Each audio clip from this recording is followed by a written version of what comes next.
একদিন শ্রীকৃষ্ণ এক পাপীকে দেখতে পেলেন, যিনি তার জীবনব্যাপী অপরাধে মগ্ন ছিলেন। তার মনে ছিল এক অবাধ্যতা এবং তিনি একে একে মানুষের ক্ষতি করছিলেন। শ্রীকৃষ্ণ তাকে উদ্দেশ্য করে বললেন, তুমি অনেক পাপ করেছ, তবে আমি জানি কোনো জীবই পরিপূর্ণভাবে পাপী নয়।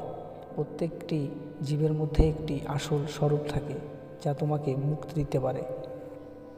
তিনি পাপীকে বললেন, তুমি যদি একাগ্রচিত্তে আমার নাম জপ করো তবে তোমার সমস্ত পাপ ধুয়ে যাবে। হরিনামের মহিমা এত শক্তিশালী যে এটা সমস্ত দুঃখ ও পাপকে মুক্তি দেয়।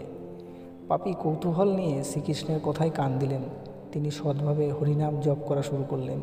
কিছুদিনের মধ্যে তার অন্তরে এক অদ্ভুত শান্তি ও প্রশান্তি অনুভূত হলো। শ্রীকৃষ্ণ তাকে বললেন, এটাই হরিনামের শক্তি। যে সত্যপ্রেমে নিমগ্ন থাকে তার পাপের ভার মুছে যায় এবং তার আত্মা সত্যের পথে পরিচালিত হয়। হরিনামের মহিমা সমস্ত পাপের পরিশুদ্ধি এনে দেয় এবং জীবকে সঠিক পথের দিকে পরিচালিত করে।